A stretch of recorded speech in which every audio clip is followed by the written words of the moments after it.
The bilateral relations between Namibia and Tanzania are marked by a very deep historical ties as they were connected in the long and protracted battle for freedom and independence in Namibia. Tonight, we're focusing on diplomatic communique on Tanzania, Kenya, Rwanda, as well as Uganda.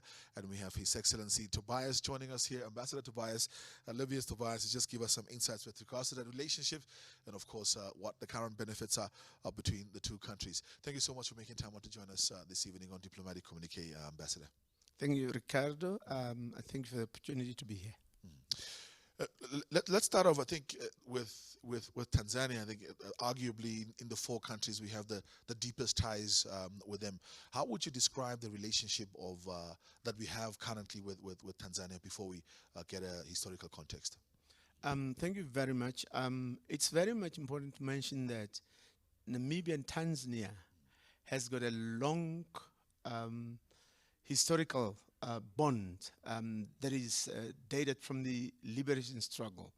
It is very much worth mentioning that our founding father, Dr. Semshafishuna Nuyoma, got his first ever passport in Tanzania, given by the former president, Julius Kambarage Nyerere, under the name Sem Wakangale, born in Dodoma and a teacher by profession. That was given to him for him to be able to travel to the United Nations to petition.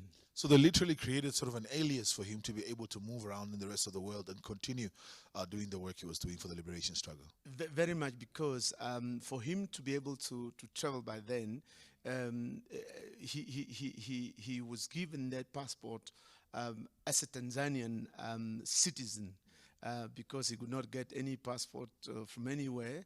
But the fact that he lived in Tanzania, so he was then given that passport as a Tanzanian citizen, as I said, under the name Semwa Kangale. He was born in Dodoma, and he's a teacher by profession. So that was just to assist him to be able to travel to the United Nations to petition.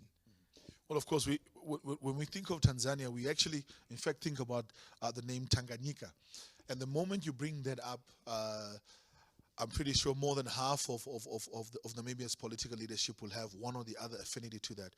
Just give us a brief historical a reflection concerning the role Tanzania played during the time it was Tanganyika up until that transition of independence. Yes, as I said, the relationship between Namibia and Tanzania is dated back from the days of the liberation struggle. We have a lot of our leaders that have lived in Tanzania during the liberation struggle. Yes, Tanzania is one of the countries that has allocated space or land for the freedom fighters in an area called Kongwa. Kongwa is within the Dodoma region, where our freedom fighters were allocated land to stay, so that they could train themselves and be trained by others and come back to engage the enemy. Many of the leaders, included our president, His Excellency Dr. Hage Geingob, also lived in Tanzania sometimes. Our Speaker of the National Assembly, Professor Kachavivi, also lived in Tanzania. And then during that time is also when SWAPO opened its first diplomatic office in exile. That was in Dar es Salaam, and it was led by leaders like our former president, Hifikepunye Pohamba, and then the Deputy Prime Minister and the Minister of International Relations and Cooperation, Dr. Netumbo Nandi Ndaitwah. So all these leaders, plus others, have been in Tanzania during that time as our representatives or so. Well, if one looks at, of course, those deep relations and still staying within that historical context, we know, of course, Julius Nyerere, as you mentioned him a bit earlier on, was a force during his time. The likes of Kwame Nkrumah are the only ones that would rival him. And we know, of course, he supported a strong socialist ideology. Can we say that there was also a lot of influence from that perspective, and as far as how we were viewing this new country, Namibia, that a lot of our political leaders were trying to fight for. Yes, Kambarage Nyerere was a strong leader, and he made sure that most of the African leaders or countries that were still under colonialism that time were given an opportunity to live in Tanzania so that they could prepare themselves to come back and engage the enemy or those that were occupying their countries illegally. So now what happened is that, as I said, Namibia or Namibians, freedom fighters, were given or allocated a place in one of the area that's called Kongwa.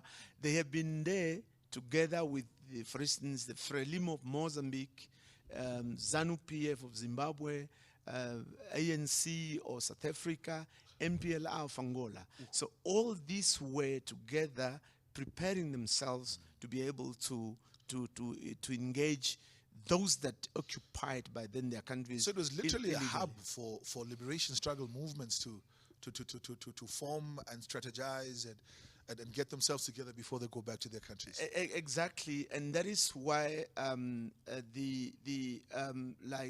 cities like Dar es Salaam was known as a Mecca of freedom fighters, African Mecca of freedom fighters, because many of the freedom fighters were around that city and the others. I think it's also worth mentioning that we hear always about Tanga. So during that time, SWAPO had its first conference in Tanga. So the historic bond between the two countries is just so strong because of what had happened. Because we also have children that are still around. Of course, they are not small children. They are sons and daughters, big ones, that are in Tanzania, whose parents are Namibians. We have got some of them that are in Namibia, but their parents are still in Tanzania. So that happened during that time of the liberation struggle. So, and that is what made our bond to be very strong up to this day. Comrade Ambassador, the way you are framing it, it really shoots off a number of light bulbs in my head, and particularly on the issue around African unity. During that time, Tanzania was not as endowed as it is right now, whether it's budgetary provision, GDP, rich resources, etc., etc. And while they're also dealing with their own socialist challenges, they are making room up for Frelimo, for MPLA, etc., etc. But the way things stand right now, it doesn't look like we have that level of unity as a continent. And if there were, God forbid, any other situation like that, I'm not sure whether we will be able to have an African country that can stretch itself to that extent for its brothers and sisters. How can we strengthen the African unity on the continent, looking at the historical context and the challenges that we are facing right now of becoming united as one union? First of all, is that during that time, the unity was very much strong because leaders like Kwame Nkrumah and Julius Nyerere, they did not want their countries to be alone independent while we have got other African countries that are still under colonialism. That was one of the very strong factors that motivated them to be able to accommodate others in their countries. So it was unity of purpose. Unity of purpose, yes. So now after many of the African countries got their independence, we still now need to have that unity because we are now fighting to be very much independent from a lot of challenges that we have, being poverty, being diseases, being whatever. So I know that yes, the unity that we had that time is not the unity we have currently now, but we just need to still not lose focus, but we still need to really be focused and stand as united so that we can overcome these challenges that we have. Can we do a little bit more in terms of informing perhaps and re-educating young, not only Namibians, but young Africans in terms of these historic ties and where we come from as a people?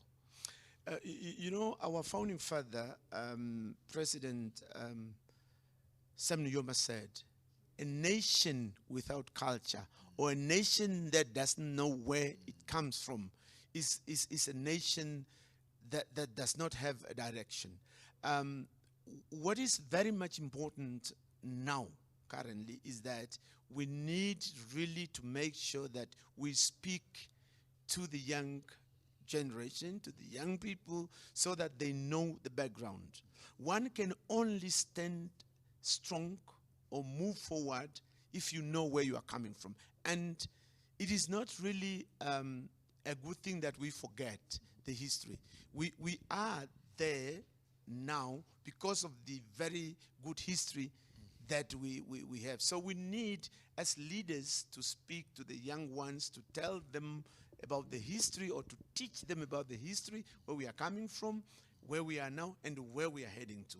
And as I said, it's because of the very good history and the unity that we had that is really, that has made us to be where we are today. And this is what we need to really instill in the minds of our young ones. Ambassador, we're going to take a quick break as we continue with the program. You're watching Diplomatic Communique. Ambassador Lebbeus Tobias joining us, of course, representing Tanzania, Rwanda, Kenya, and Uganda. Talking about the importance of re-educating young Namibians and Africans on the historical ties, on the unity on the continent. When we come back, we'll discuss Kenya. Stay with us.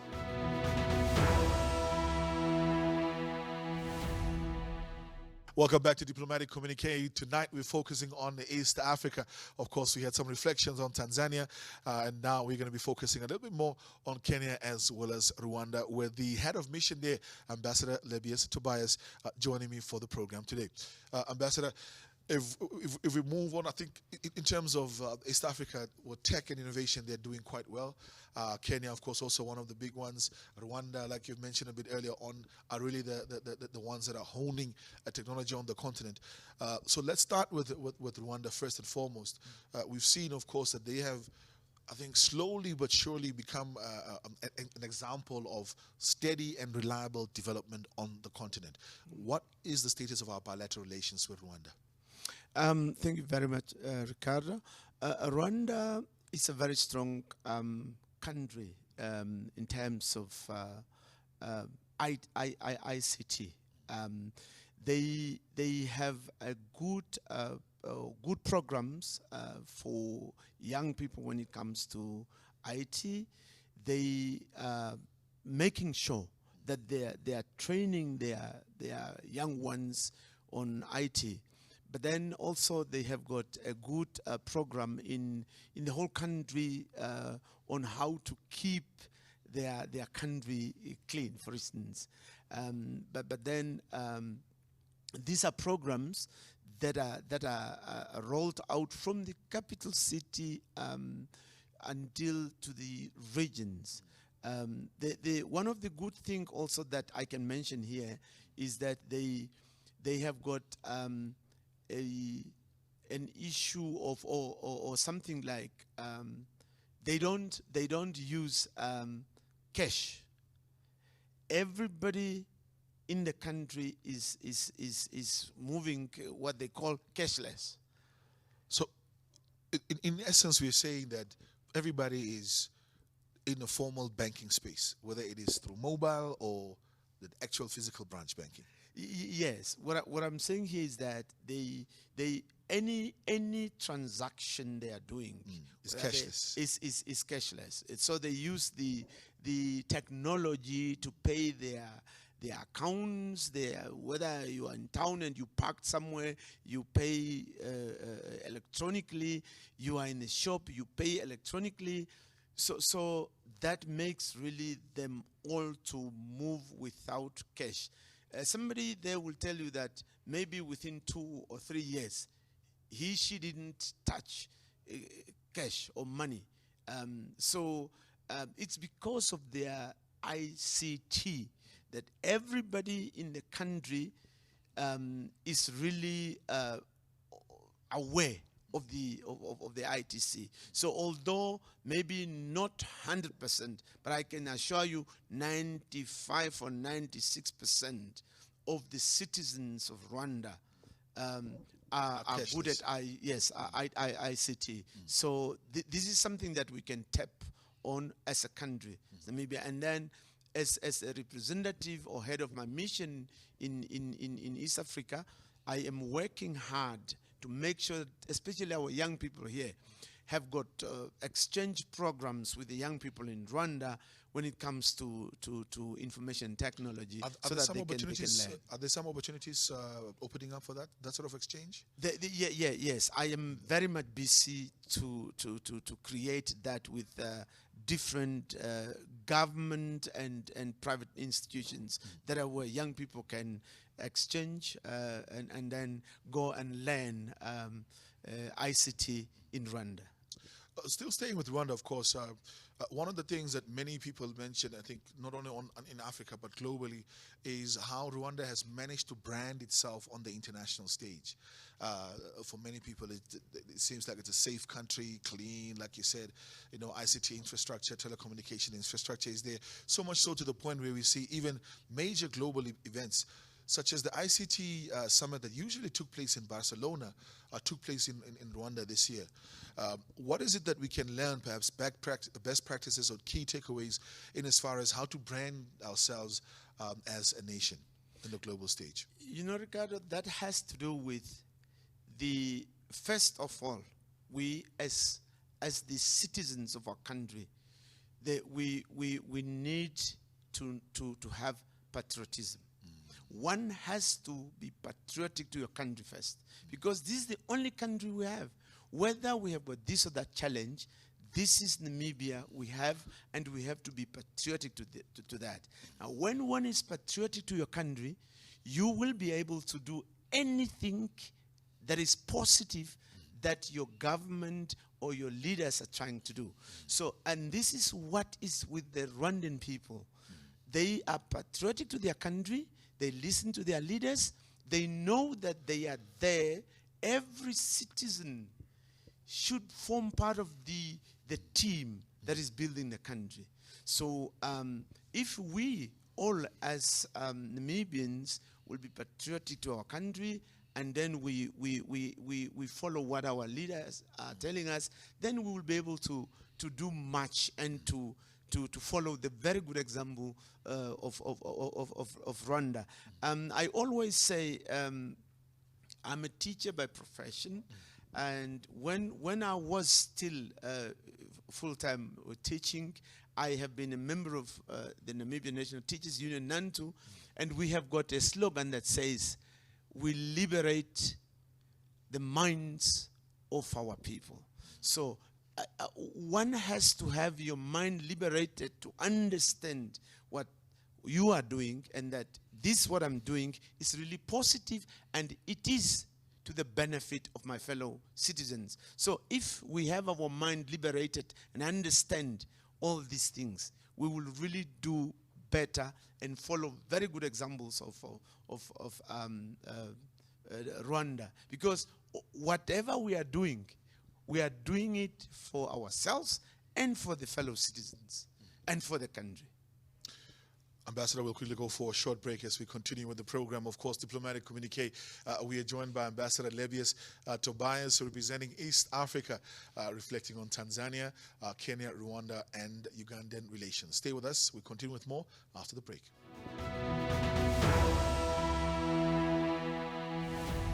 Welcome back to Diplomatic COMMUNIQUE. I'm joined for today's program by Ambassador Lebbeus Tobias, representing, of course, us in East Africa.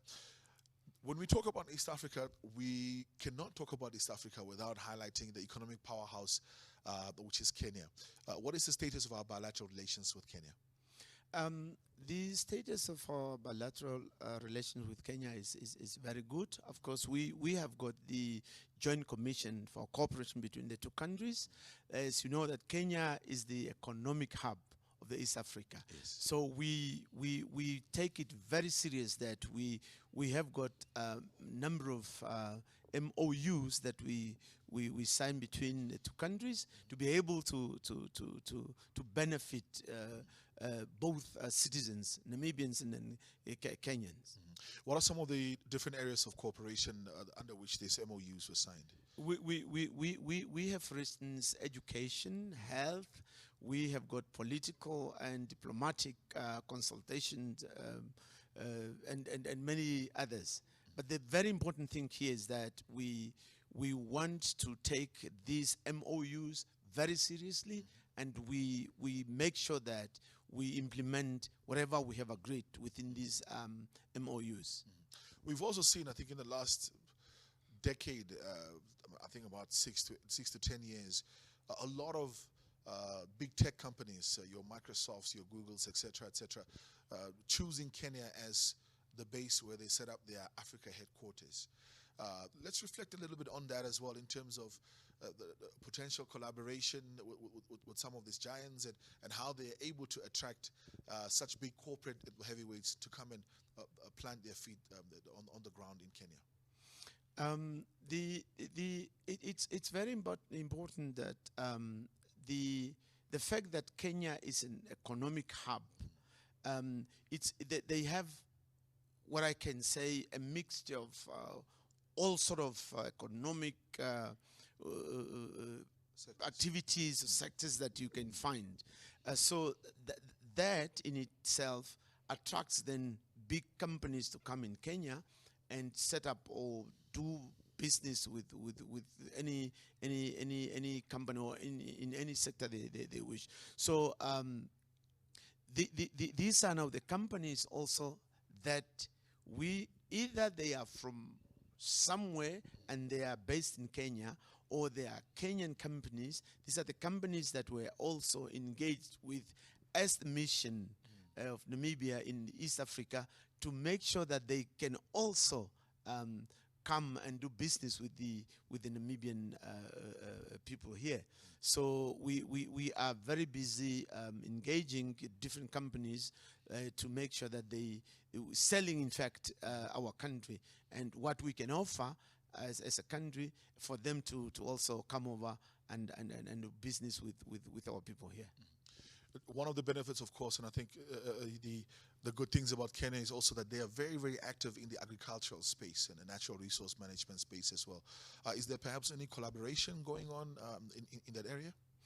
Very much. We are very much serious as a mission, as a Namibian mission when it comes to agriculture. Kenya is very, very good in agriculture. It's just like Tanzania as well. They are very good in agriculture. They produce coffee, they produce tea, they produce cashew nuts, they produce maize, they produce everything. And it's export quality production. Very much, very much. So what we are saying is that we would like to also open the door of the East African products, agricultural products, to come this side, or we open the gate that our Namibian people should go there and see what they can get, especially the business people, those that are interested in agriculture. They can go and see how the others are doing, and then if they want to trade between themselves and the other people, the farmers that side, they can also do that. But all I can say is really that Kenya is producing a lot when it comes to agricultural products and even rice. And these are very examples that we can learn from them and try also here. So, of course, we are talking about food security, 100%. and we need really to be serious when we are talking about food security. I know I had some meetings with fellow Namibians here when we were talking about trying rice here and there. There are issues of this type of rice can only be grown in this type of soil, etc., etc. Yes. But then we are saying we can try and see, because we see other people here in Namibia that are growing rice in a pond of water during the rainy season.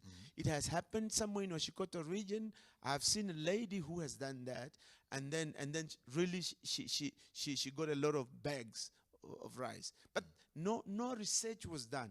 So if all we need is water, we have got regions like Zambezi, Kavango, I think the south also, where they have got some rivers where they can really make some. They can plant and perhaps yes, tap into some that memorandum of agreements for technical support and assistance. Very much. That could potentially work. Yeah. I mean, with Kenya, there's quite a lot that we can unpack, but in the interest of time, I just want us to quickly touch on our relations with Uganda. How are they sound and cordial at this point in time? Yes, thank you very much. Uganda is one of the countries also that is very much strong in agriculture and in other many areas. The areas of education, for instance, we have an agreement now that is established between the University of Makerere and the University of Namibia. University of Makerere is one of the old and best university in Africa. One of the most famous ones. One of the famous, yes, universities. So we would like to see an exchange program of lecturers between the two universities and exchange of students as well as staff members, so that we can really learn and have our people learning from each other. But also in the area of agriculture, they are very, very good. They also produce rice. Definitely. They also produce cashew nuts.